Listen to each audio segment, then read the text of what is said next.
এদিকে 23শে জুন দেশে ফিরছেন প্রধানমন্ত্রী শেখ হাসিনা ও তার সঙ্গে আসেন ইন্ডিয়ার মোদী সরকার। ডোনাল্ড ট্রাম্পের সহযোগিতা পাচ্ছেন আওয়ামী লীগ। এ খবর শুনে আওয়ামী লীগ ও ছাত্রলীগের নেতাকর্মীদের আনন্দ মিছিল শুরু হয়েছে। দিল্লি থেকে ঐতিহাসিক ভাষণ দিল শেখ হাসিনা। তাহলে দেশের রাজনৈতিক অঙ্গনে কি আসছে নতুন কোনো পরিবর্তন, নাকি সবই রাজনৈতিক জল্পনা কল্পনা? আসলে কি ঘটতে যাচ্ছে জানতে পুরো প্রতিবেদনটি দেখতে থাকুন। কি হতে যাচ্ছে আগামী 23 জুন? এদিন কার্যক্রম নিষিদ্ধ আওয়ামী লীগের প্রতিষ্ঠা বার্ষিকী। এই বিশেষ দিনেই কি দেশের রাজনীতিতে ফিরবে আওয়ামী লীগ? পর্দার আড়ালে কি তবে নতুন কোনো খেলা চলছে? দেশের অন্যতম বৃহৎ দল আওয়ামী লীগকে মাঠে ফেরাতে বিএনপি নাকি নিজেই দিয়েছে বিশেষ শর্তযুক্ত এক গোপন প্রস্তাব। বাংলাদেশের রাজনীতিতে তোলপাড়, কিন্তু সবচেয়ে বড় চমক দেখালেন খোদ শেখ হাসিনা। 23 জুন ঘিরে দেশ জুড়ে সতর্ক অবস্থানে প্রশাসন, বাড়ানো হয়েছে নজরদারি। এই সংক্রান্ত নির্দেশনা দিয়ে পুলিশ দপ্তর থেকে সব মহানগরের পুলিশ কমিশনার ও রেঞ্জ ডিআইজিদের পাঠানো হয়েছে একটি গোপন চিঠি।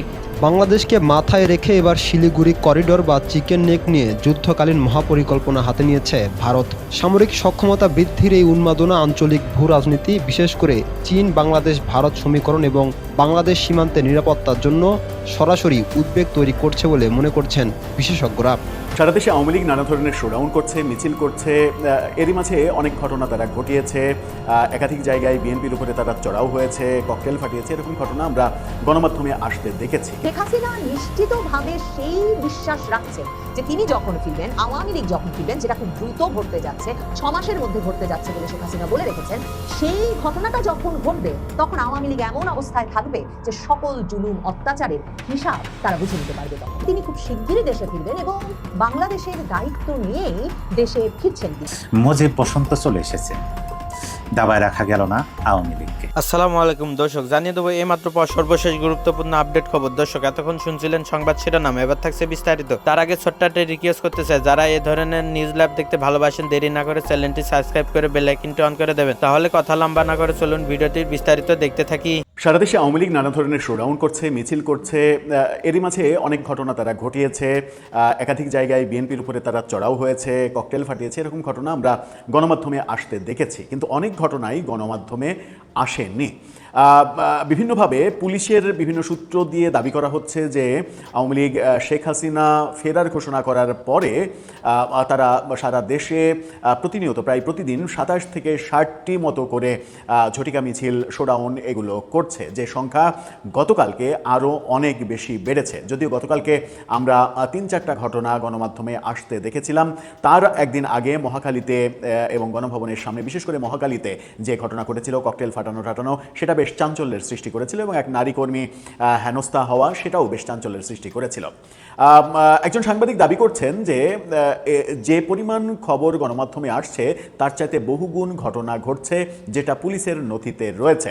এই ঘটনা যেমন আলোচনা হচ্ছে, সেটা আপনাদেরকে বিস্তারিত জানাবো। পাশাপাশি আরেকটা ব্যাপার প্রচার করা হচ্ছে, সেটা হচ্ছে যে বিএনপির পক্ষ থেকে আওয়ামী লীগকে বেশ কিছু প্রস্তাব দেওয়া হয়েছে এবং সেই শর্তগুলো যদি তারা মানে তাহলে তাদের রাজনৈতিক যে নিষেধাজ্ঞা, সেই নিষেধাজ্ঞা তুলে নেওয়া হবে।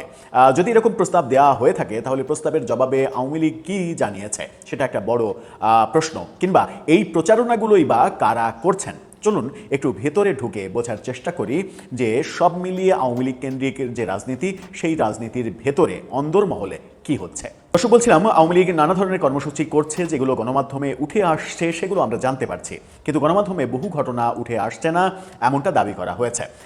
আমরা দেখেছি যে গত রাতেই কাজী রুনা, একজন সাংবাদিক, অনলাইন কন্টেন্ট ক্রিয়েটর, তিনি পুলিশের বরাত দিয়ে দাবি করছেন যে আওয়ামী লীগ সভানেত্রী শেখ হাসিনা ফেরার ঘোষণার পর সারা দেশে আওয়ামী লীগের শোডাউন গড়ে 27 থেকে 60টি মতো করে প্রতিদিন শোডাউন হয়েছে। এটা কিন্তু একটা বড় তথ্য। তিনি দাবি করছেন যে এটা পুলিশের যে মানে গোপন তথ্য, সেই তথ্য তিনি জেনেছেন। এবং তিনি আরও দাবি করছেন যে গতকালকে 19 জুন, এই 19 জুনেই সারা দেশে 77টি ঘটনা ঘটেছে। গতকালকে আমরা গণমাধ্যমের বরাত দিয়ে বেশ কিছু 2-3টা খবর আপনাদেরকে জানিয়েছিলাম। রাজধানীর পল্টন সহ একাধিক জায়গায়, ওদিকে ফেনীতে, মাদারীপুরে এই ঘটনাগুলো আমরা গণমাধ্যমে দেখেছি, কিন্তু গণমাধ্যমে যেগুলো আসেনি সেগুলোর পরিমাণ এত বেশি সেটা হয়তো আমরা ভাবতেও পারছি না। এত বেশি হওয়ার পেছনের কারণ কি? তাহলে কি আওয়ামী লীগের সভানেত্রী দেশে ফিরছেন, এই ঘোষণার পরে আওয়ামী লীগের নেতাকর্মীরা সারা দেশে অনেক বেশি উজ্জীবিত হয়েছে এবং এই ঘটনাগুলো ঘটাতে গিয়ে তারা নতুন নতুন মামলায় জড়িয়ে যাচ্ছে, গ্রেপ্তারের মুখোমুখি হচ্ছে এবং অনেকে কারাগারে চলে গেছেন, এরকম ঘটনাও আমরা দেখছি। যদি গতকালকে 19 জুন একই দিনে 77টি এরকম ঘটনা ঘটে, তাহলে পুলিশের যে গোপন নথি 23 জুনকে কেন্দ্র করে আওয়ামী লীগের একটা বড় পরিকল্পনা আছে, বৈষম্য বিরোধী ছাত্র আন্দোলন কিংবা এনসিপি নেতাদের তারা টার্গেট করতে পারে, এই ব্যাপারগুলো যেগুলো পুলিশের গোপন ইনফরমেশনে উঠে এসেছে সেটা নিয়ে উদ্বিগ্ন হওয়ার যথেষ্ট কারণ রয়েছে। আবার গতকালকে আমরা দৈনিক কালবেলার একটা রিপোর্ট নিয়ে আলোচনা করেছিলাম, যেখানে দাবি করা হচ্ছে যে আগস্ট মাসকে কেন্দ্র করে আওয়ামী লীগ একটা বড় পরিকল্পনা করছে। কাজীর ওনার এই তথ্য, মানে যদি পুলিশের ভেতরের তথ্য হয়, অরিজিনাল তথ্য হয়, তাহলে এতে সরকারের উদ্বিগ্ন হওয়ার যথেষ্ট কারণ রয়েছে। এটা যেমন একটা দিক, আরেকটা দিক হচ্ছে আওয়ামীপন্থী কিছু কিছু অনলাইন প্ল্যাটফর্ম তারা একটা ব্যাপার গতকালকে থেকে, গত রাত থেকে প্রচার করা শুরু করেছে, এটা আমাদের চোখে পড়েছে। সেই ব্যাপারটা হচ্ছে যে বিএনপি সরকারের পক্ষ থেকে আওয়ামী লীগের কাছে বেশ কয়েক দফা প্রস্তাব দেওয়া হয়েছে, এবং সেই প্রস্তাবগুলো যদি আওয়ামী লীগ মানে, তাহলে আওয়ামী লীগের উপরে যে কার্যক্রম নিষেধাজ্ঞা রয়েছে সেই কার্যক্রম নিষেধাজ্ঞা তুলে নেওয়া হবে। যে প্রচারগুলো করা হচ্ছে সেই প্রচারগুলোর মধ্যে যেটা রয়েছে বিএনপির প্রস্তাব, আগামী 5 বছর আওয়ামী লীগকে বিএনপির নির্বিঘ্ন ক্ষমতায় থাকার নিশ্চিত করতে হবে, অর্থাৎ ক্ষমতার প্রশ্নে তাদেরকে সরকার পতনের কোনো আন্দোলন করা যাবে না। কৌশলগত যে সমীকরণ, মাঠে ফিরে আওয়ামী লীগকে রাজনৈতিকভাবে জামাত ইসলাম এবং এনসিপিকে মোকাবেলা করতে হবে, এটা একটা শর্ত। আইনি শর্ত, যেটা শর্ত মানলে আওয়ামী লীগের উপর থাকা সব আইনি ও রাজনৈতিক বাধা দ্রুত তুলে নেওয়ার আশ্বাস বিএনপির। কিন্তু এই প্রস্তাবগুলো দেয়া হয়েছে, এই দাবি আওয়ামীপন্থী অনলাইন প্ল্যাটফর্ম থেকে যেমন দাবি করা হচ্ছে, তেমনি আবার এই দাবিও করা হচ্ছে যে এই প্রস্তাবের প্রেক্ষাপটে শেখ হাসিনা সম্পূর্ণভাবে এই প্রস্তাব প্রত্যাখ্যান করেছেন। তারা বলছেন, তারা দাবি করছেন যে কোনো বিশেষ শর্ত বা সমঝোতা নয়, নিজস্ব সাংগঠনিক শক্তিতেই ফেরার পক্ষে আওয়ামী লীগের সভাপতি।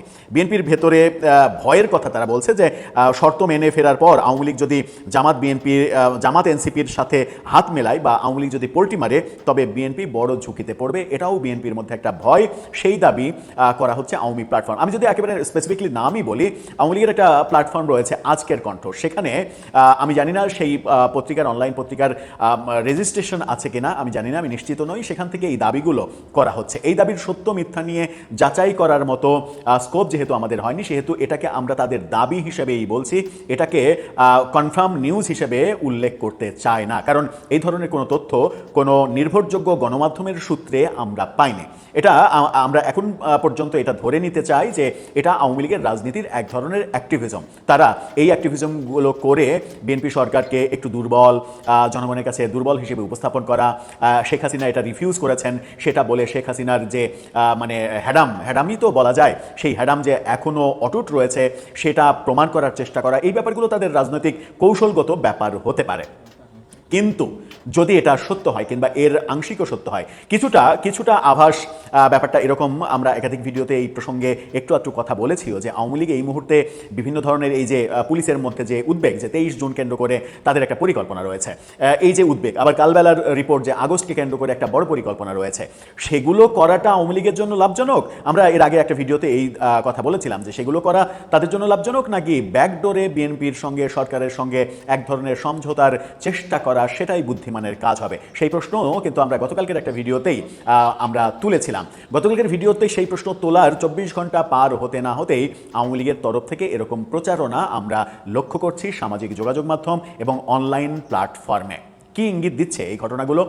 বিশেষ করে পুলিশি তথ্য যদি হয় যে 27 থেকে 60টি করে গড়ে শেখ হাসিনা ঘোষণার পরে সারা দেশে শোডাউন হয়েছে, 19 তারিখেই 77টি শোডাউন হয়েছে, এই ঘটনাগুলো যদি সত্য হয়, তাহলে 23 তারিখ নিয়ে পুলিশের যে উদ্বেগ, আগস্ট মাস নিয়ে কালবেলার যে রিপোর্ট, এই রিপোর্টের বাস্তবতা একটু আধটু হলেও থাকতে পারে। সেই ক্ষেত্রে পুলিশ আরও সচেতন হবে, এবং পুলিশ সচেতন হওয়ার পাশাপাশি আওয়ামী লীগের প্রতিও আমরা মানে আহ্বান জানাতে পারি যে আপনাদের কোনো আন্দোলন কিংবা কোনো আয়োজনই যেন সংঘাতময় না হয়, এবং দেশটাকে বিশৃঙ্খল পরিবেশের দিকে নিয়ে যাওয়ার কোনো প্ল্যান যেন আপনারা না করেন। কারণ দিন শেষে জনগণ তাদেরই সমর্থন করে যারা জনগণের কথা ভেবে জনগণের ভোগান্তি হবে না এরকম উপায়ে রাজনীতি করার চেষ্টা করে।